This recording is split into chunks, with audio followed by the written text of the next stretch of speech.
지난주까지 사도행전 2장의 말씀을 살펴봤습니다.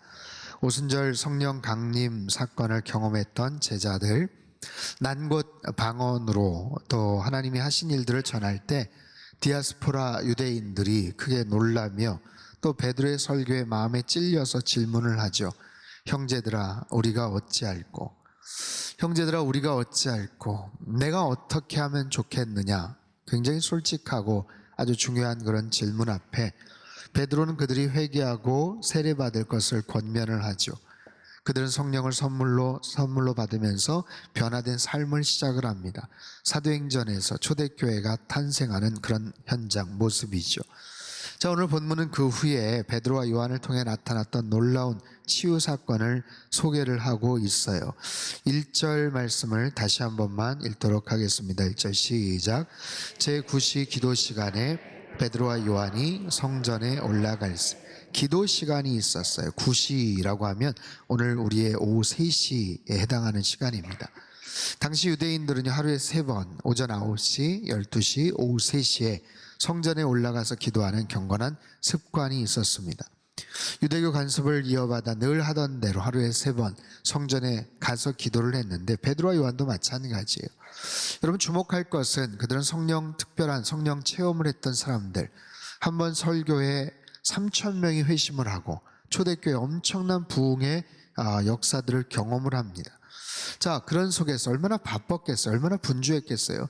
그럼에도 불구하고 그들의 일상의 경건 생활을 놓치지 않고 있었다라는 거예요.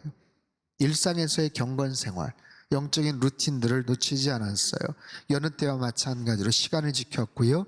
그 장소, 정해진 장소에 가서 그들은 예배를 드렸고 기도를 했습니다.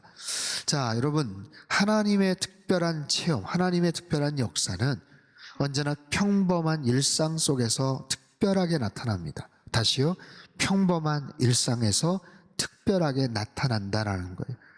일상에서 영적인 그런 습관들, 영적인 루틴이라고 말하죠. 그것을 소중하게 간직하는 사람에게 하나님께서 특별한 그런 역사들을 하나님께서 허락하셔요.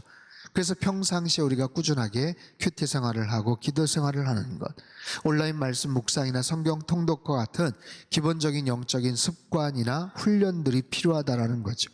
그것을 통해서 아주 건강하고 균형 있는 영성을, 그런 깊이 있는 그런 하나님과의 교제를 만들어 간다라는 것을 여러분 아셔야 돼요. 그곳에서 누구를 만나는가? 자, 2절 말씀을 같이 한 번 더 읽겠습니다. 시작. 나면서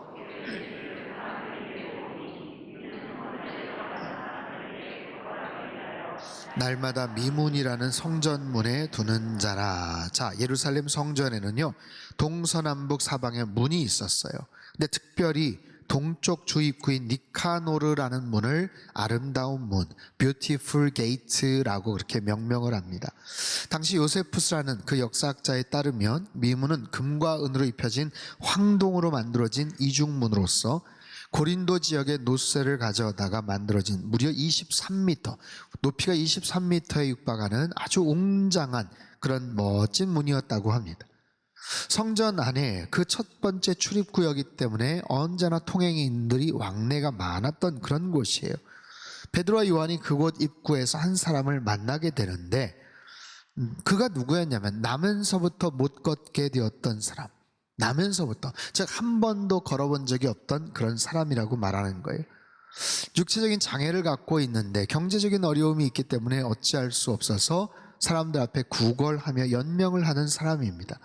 뒤에 보면 이 사람의 나이가 약 40여 세 되었다라고 설명을 해요.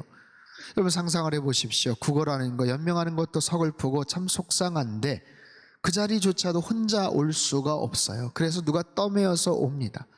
누군가에 의해서 도움을 받고 와야 되는 거예요. 그가 가족인지 친구인지 아니면 정말 하루 벌어서 얼마 되지 않는 그 중에 몇 퍼센트를 떼어서 주겠다고 계약 관계가 있는지 알지는 못하지만 어찌됐든 그런 관계 속에서 그 자리에 와야만 했던 그런 사람이에요.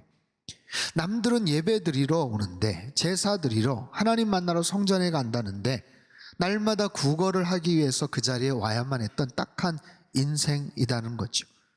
남들은 미문, 아름다운 문을 보면서 감탄을 하고 놀라지만 자신의 눈에 들어오는 그 문 그렇게 아름답지가 않아요. 낙심이 되고 고통의 문이 되고 그 속으로 들어갈 수 없었던 절망의 문이 되는 거예요. 아니, 차라리 그로 말미암아 그 아름다운 문 앞에서 어떻게 보면 아름답지 못한 배경의 일부가 되는 그런 존재, 그런 사람, 부담스럽고 귀찮게 여겨질 수 있는 그런 존재, 그게 무슨 낙이 있겠습니까? 무슨 소망이 있으며 무슨 기쁨이 있겠어요? 그럼에도 불구하고 그의 인생에 놀라운 변화가 생겨요. 놀라운 그런 반전이 생기는 거예요. 이것이 바로 복음의 능력이고 초대교회의 영성이었다라는 거예요. 자, 오늘 사건을 전체적으로 구성할 때 네 가지의 특별한 동사를 중심으로 살펴보기를 원합니다. 이것이 어떤 기승전결의 구조일 수도 있고 발단, 전개, 절정, 결말, 그런 이야기 구조로 봐도 좋을 것 같아요. 그 첫 번째는 보다라는 그런 단어입니다. 자, 3절부터 5절까지 말씀을 함께 읽도록 하겠습니다. 3절부터 5절 말씀이요. 시작. 그가 베드로와 요한이 성전에 들어가려 함을 보고 구걸하거늘 베드로가 요한과 더불어 주목하여 이르되 우리를 보라 하니 그가 그들에게서 무엇을 얻을까 하여 바라보거늘. 자, 보다라는 단어가 연이어 등장을 하죠. 먼저 그 사내가 베드로와 요한을 바라보면서 구걸을 합니다. 그럴 때 베드로와 요한이 그를 주목하여 보죠. 쏘아보듯이 보는 거예요. 그러면서 말합니다. 우리를 보라, 우리를 보라. 아니, 이미 보고 있어요. 그 사람은 이미 베드로와 요한을 보고 있는데 우리를 보라 라고 그렇게 이야기를 하고 있어요. 눈앞에 의미 없이 건성으로 보는 것이 아니라 좀 더 특별한 모습으로 나를 보라, 우리를 보라 라는 그런 의미입니다. 그러자 거리는요, 5절에 보면 무엇을 얻을까 하여 바라보거늘 그들을 다시 의미 있게 쳐다봐요. 이것이 에페코라는 헬라어 동사인데 이것은 주의 깊게 바라보다 라는 뜻을 갖고 있어요. 베드로의 말을 듣고 거리는 자세를 가다듬어서 집중하여서 베드로의 시선에 초점을 맞추었다라는 거예요. 그 상황 속에서 거린이 진지하게 다시 바라보는 그 시선을 통해서 기적이 시작이 됩니다. 놀라운 인생의 변화가 시작이 되는 거예요. 여러분, 보는 것은 굉장히 중요합니다. 보는 것은 특별한 그런 인생의 의미들이 출발을 해요. 보는 것에 의미가 있어요. 은혜가 있어요. 여러분, 이스라엘 백성들 광야에서 불순종하고 원망하고 투덜대었을 때 하나님께서 그들에게 불뱀을 보내셔서 그들을 죽게 하고 고통스럽게 만들어요. 그때 하나님께서 정말 안타까운 마음을 갖고 계셔서 모세에게 광야에서 나무에다가 장대에다가 놋뱀을 만들어서 보게 해라. 그러면 살 것이다. 아주 심플하죠. 너무나도 단순한 그런 처방 아니겠어요? 나무의 장대에 매달은 그 놋뱀을 바라보면 살 것이다. 그게 뭐가 어렵겠습니까? 바라보는 게 뭐가 어렵겠어요? 근데 믿음의 눈으로 그것을 바라보지 않는 사람들도 있었더라고는 거예요. 그게 무슨 도움이 되겠어? 지금 우리 남편이, 우리 아이가 지금 뱀에 물려가지고 죽게 되어 있는데, 바빠, 시간 없어. 그런 이상한 미신 같은 얘기를 해. 그래서 바라보지를 않고 죽어가는 사람들도 있었더라는 거예요. 믿음의 눈을 가지고 보면 사는데, 바라보면 살 터인데, 여러분, 그 놋뱀은 예수 그리스도를 또한 상징하죠. 예수 그리스도를 바라보는 자는, 십자가를 보는 자는 구원을 얻게 되는 줄 믿습니다. 거기에 놀라운 기적이 있는 거예요. 여러분, 보는 것 자체가 은혜입니다. 또한 보는 것에서 사명이 시작이 돼요. 여러분, 그 거린이 베드로를 다시 한번 또렷하게 바라보는 것처럼 베드로도 마찬가지예요. 베드로도 그 거린을 처음 봤을까요? 그렇지 않아요. 수도 없이 봤던 사람이에요. 그런데 유난히 그날따라 그 사람이 눈에 들어오는 거예요. 가슴이 뜨거워지는 거예요. 불쌍한 마음이 들어가는 거예요. 그때 심령에 성령님께서 역사를 하십니다. 그래서 말을 걸기 시작했고 기적의 역사가 나타나는 거예요. 여러분 보세요. 우리가 무엇을 어떻게 보느냐 대단히 중요합니다. 여러분, 한 주 동안 무엇을 보셨습니까? 눈여겨보신 것이 무엇입니까? 이번 한 주간 어떤 부분에 대해서 여러분 의미 부여를 하면서 보실 건가요? 구별하여 보셔야 돼요. 마땅히 봐야 될 것을 보셔야 돼요. 특별히 믿음을 가지고 보실 수 있게 되기를 바랍니다. 그 속에 우리가 상상하지도 못했던 일들이, 하나님의 특별한 섭리들이 거기서 펼쳐지는 거예요. 한번 따라해 볼까요? 보는 것이 기적을 만듭니다. 우리가 어떻게 무엇을 보느냐, 거기에 따라서 기적이 시작이 돼요. 거기에서 사명도 발견하게 돼요. 사랑을 가지고 보십시오. 특별한 의미가 생겨요. 사랑하면 보이는 거예요. 상대방의 장점이 보이는 거예요. 사랑하면 보이는 거예요. 상대방의 눈물이 보이는 거예요. 그 사람의 아픔이 보이는 거예요. 아, 왜 그렇게 그런 말을, 그런 행동을 했겠구나 하는 것들이 그때 보이는 거예요. 여러분, 보는 것에 놀라운 은혜가 있고 거기에서 하나님의 새로운 사명이 새롭게 출발한다는 것을 잘 기억하시기를 바랍니다. 자, 두 번째는요, 주다, give, 주다라는 단어입니다. 6절과 7절 상반부를 같이 한번 읽도록 하겠습니다. 시작. 베드로가 이르되 나사렛 예수 그리스도의 이름으로 일어나 걸으라 하고 오른손을 잡아 일으키니. 자, 베드로는 말합니다. 은과 금은 없지만 나에게 있는 것을 너에게 줄게. 은과 금은 없어. 무엇이 있는지 무엇이 없는지를 분명히 밝히고 있습니다. 무엇이 없어요? 은과 금은 없지만, 나에게 가진 돈은 없지만. 아마 거리는 실망했을 겁니다. 뭐야, 돈 한 푼 없는 주제에 뭘 자꾸만 보라고 그래. 하지만 베드로가 가진 것, 자신이 줄 수 있는 것, 거린에게 정말 필요한 것을 주겠다라는 거예요. 여러분 보십시오. 두 가지가 있어요. 거린이 원하는 게 있어요.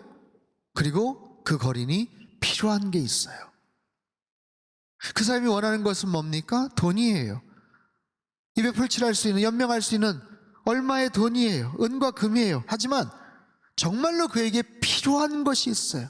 그것은 뭡니까? 일어나는 거예요. 그 자리에서 낫고 자리를 박차고 일어나는 거예요. 그런데 너무나도 오랜 시간 동안 그는 자신에게 무엇이 정말로 필요한 것인지를 몰랐어요. 물론 약간의 돈과 여러 가지 식량 필요하죠. 당연히 필요한 거예요. 하지만 그에게 궁극적으로 필요한 것은 그가 자리를 박차고 일어나는 거예요. 근데 그것을 늘 일상에서 원하는 것만 생각하다가 궁극적으로 필요한 것, 그것을 기대하지도 못하고 상상하지도 못한 채 주저앉아 있더라는 거예요. 베드로와 요한이 은과 금은 없지만 갖고 있는 것을 너에게 줄게. 무엇을 통해서? 나사렛 예수 그리스도의 이름을 통해서, 그분 이름의 권세를 통해서, 그 권능, 그 능력, 그 치유의 권세를 통해서, 막강한 영적 에너지를 통해서 내가 너에게 주노니 일어나 걸으라. 이것은 베드로의 능력이 아니죠. 성령님의 능력이에요. 베드로는 단지 통로의 역할, 도구의 역할을 했을 뿐입니다. 어쨌든 그 거린에게 가장 필요한 것을 베드로는 전해주고 있어요. 여러분 그거 아십니까? 사람은요, 자기에게 있는 것을 줄 수밖에 없습니다. 자기가 가지고 있는 것들, 그것을 알게 모르게 주는 거예요. 상처를 주는 사람이 있죠. 가까이 하다 보면 늘 상처를 받아요. 속상한 얘기를 들어요. 그 이유는 뭔지 아세요? 그의 마음속에 상처가 많기 때문에 그래요. 누군가에게 가까이 가면 늘 따뜻한 마음과 사랑을 받아요. 그 이유는 그 사람에게 사랑이 가득하기 때문에 그렇습니다. 용서하는 사람은 어떨까요? 용서받은 경험이 있는 사람이기 때문에 그렇습니다. 베드로는요, 자신이 가진 것, 비록 은과 금은 없지만 나사렛 예수 그리스도의 이름으로, 그 이름의 능력으로 거린의 오른손을 잡습니다. 그 손은 베드로의 손이지만 그 손을 통해서 나아가는 것은 그리스도의 능력이었고 엄청난 치유의 역사였어요. 무엇을 주는가? 또 무엇을 줄 수 있는가? 내게 있는 것, 우리 교회가 가진 것, 여러분 한 분 한 분이 갖고 있는 그런 특별한 은사와 달란트와 능력들, 그것을 통해서, 여러분의 그 손을 통해서, 우리 교회를 통해서 하나님의 사랑이 공급이 되고 누군가에게 소망과 위로를 줄 수 있는 놀라운 치유의 역사가 우리 안에 있게 되기를 바랍니다. 세 번째는요, 걷다라는 단어입니다. 7절과 8절 말씀 우리 같이 한번 읽겠습니다. 시작. 오른손을 잡아 일으키니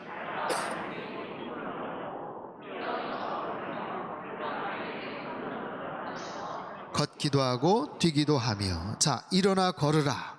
베드로는 선포하면서 그의 손을 잡아 일으킬 때 그의 발과 발목에 힘을 얻었다고 말을 합니다. 놀라운 주님의 능력이 그의 발에 임했어요. 태어나면서 한 번도 걸어보지를 못했던, 한 번도 상상하지도 못했던 그의 연약한 발에 힘이 실리게 됩니다. 단순히 부들부들 떨며 일어난 것만이 아니에요. 그는 걷게 되었어요. 걸을 뿐만 아니라 뛰기도 합니다. 발목에 충분하게 힘이 들어간 것을 느끼고 난생 처음 걸으며 기뻐 뛰고 있는 거예요. 일어나 걸으라, 일어나 걸어라. 자, 어떻게 일어날 수 있을까요? 어떻게 걸어갈 수 있을까요? 일어날 수 없는 사람에게 일어나라는 것 말이 되지 않아요. 걸을 수 없는 사람에게 걸어봐라, 이건 너무나도 무례한 얘기입니다. 일어나 본 적도 없던 사람인데 어떻게 일어나고 어떻게 걷습니까? 그런데 그가 일어나서 걷고 뜁니다. 이것은 그의 능력이 아니죠. 베드로가 명령했지만 말만 한 거 아니에요. 잡아챘어요. 손을 잡아서 일으켰어요. 그 베드로의 힘찬 손길과 베드로의 그 힘있는 사랑의 터치를 통해서 성령님은 그에게 힘을 공급하시고 생기를 공급하시는 거예요. 그러자 그가 일어나는 거예요. 여러분, 마치 정전이 되어서 캄캄해진 사무실이나 공장 안에 전기가 까맣게 되어 있다가 다시 들어오고, 전기가 들어오고 메인 스위치가 켜지니까 사방팔방에서 불이 다시 들어오고 다시 기계 돌아가는 소리가 우웅 하면서 작동을 하듯이, 거린에 죽어있던 신경과 조직과 거린에 죽어있던 세포와 뼈 마디마디에 베드로의 손을 통해 공급된 성령님의 놀라운 치유의 능력이 그의 모든 죽어있던 것을 다시 살리고 다시 회복시켜 주셨다라는 거예요. 우리 안에도 마찬가지. 여러분, 나의 내면을 들여다보십시오. 오랫동안 움츠려든 어떤 영역들이 있을 거예요. 막혀있는 어떤 영역들이 있을 거예요. 상처나고 쓴물이 계속해서 뿜어져 나오는 뭔가 있을 거예요. 어떻게 하시겠어요? 내버려 두실 겁니까? 그냥 좌절과 실패와 속상함 가운데 내버려 두실 거예요? 그렇지 않죠. 꺼져갔던 열정과 포기하고 있던 나의 약한 의지가 주님 다시 살아나게 하여 주시옵소서. 다시 깨어나게 하여 주옵소서. 다시 일어나게 하여 주시옵소서. 그래서 사도행전의 꿈, 하나님의 꿈을 이룰 수 있도록 하나님 나를 사용하여 주시고 축복하여 주시옵소서. 주님께서 그렇게 역사하실 줄로 믿습니다. 다시 새로운 꿈을 향해 걷고 뛰어가게 하실 줄, 하나님의 놀라운 은혜가 우리에게 함께 하실 줄 믿습니다. 마지막 네 번째예요. 찬양하라, 찬양하다라는 그런 단어입니다. 오늘 본문의 클라이막스는 여러분, 그가 걷고 뛰는 모습이 아닙니다. 그가 그 발을 가지고 성전으로 들어갔다는 것이고, 무엇보다 하나님을 찬송했다는 거예요. 자, 8절 후반부에서 9절 10절까지의 말씀을 우리 같이 한번 읽겠습니다. 시작. 하나님을 찬송하니 모든 백성이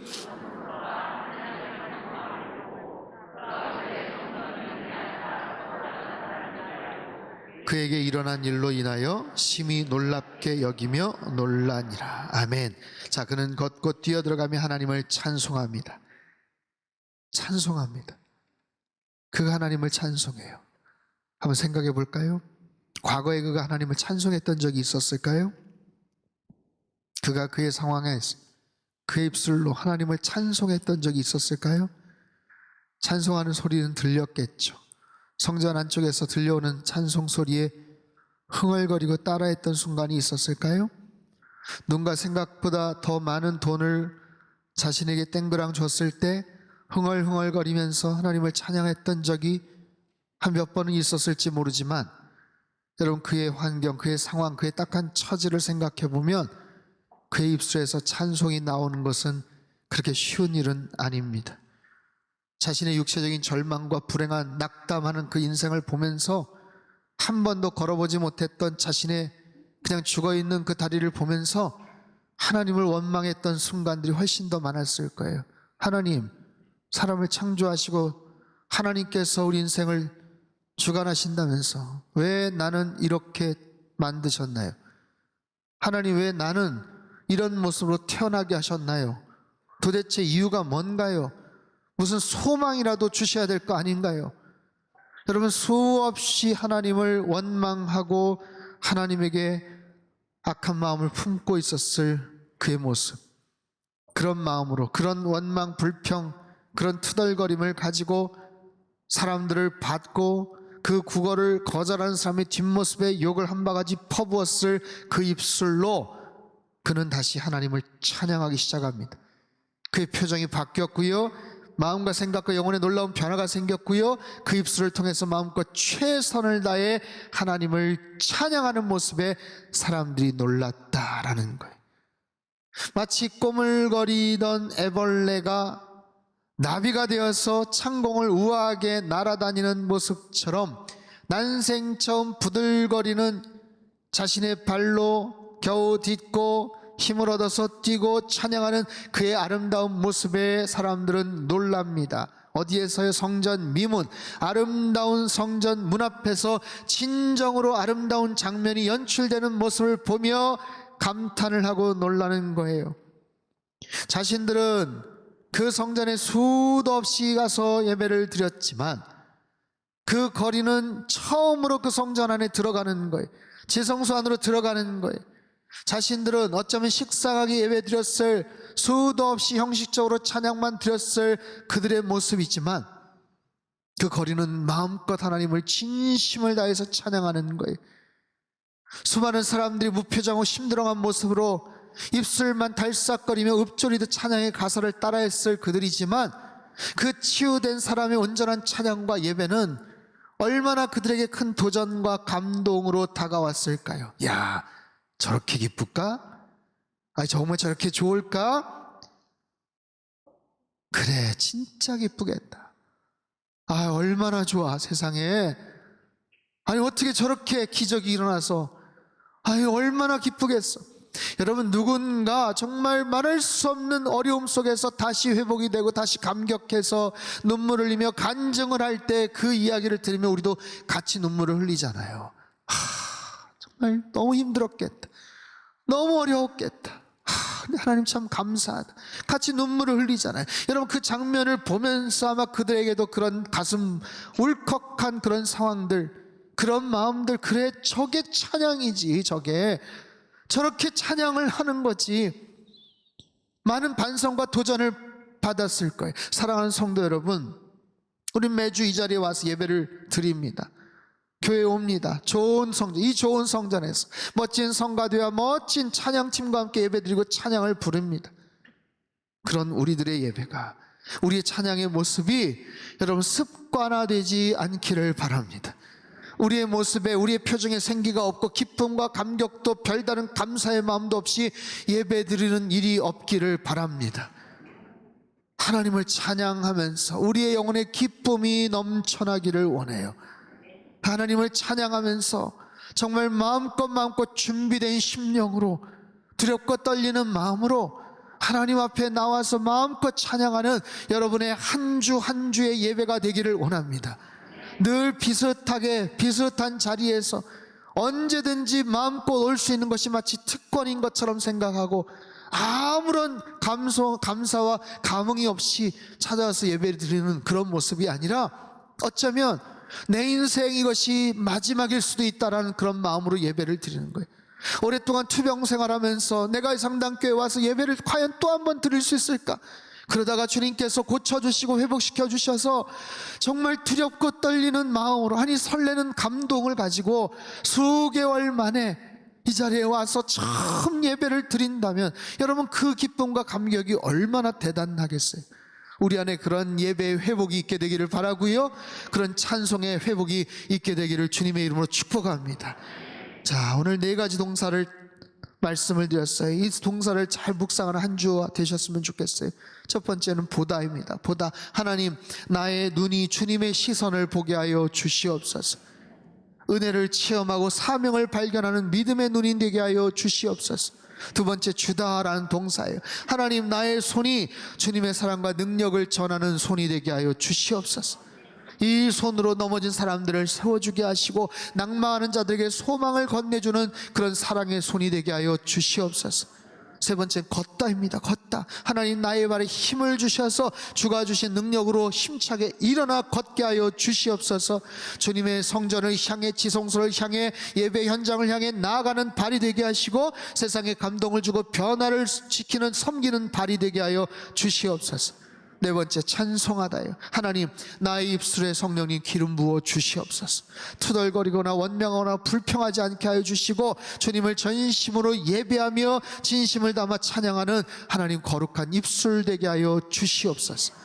오늘 설교의 제목, 일어나 걸으라. 일어나 걸으라. 여러분의 삶의 현장에서 일어나시고 그리고 걸어가십시오. 한 번도 걸어보지 못했던 장애인처럼 그저 고정된 한 자리에 축 처져서 주저앉는 믿음이 아니라 여러분, 그 자리에서 벌떡 일어나서 힘차게 걸어가면서 주님을 노래하고 찬양하는 그런 귀한 믿음의 사람들 다 되시기를 주님의 이름으로 축복합니다.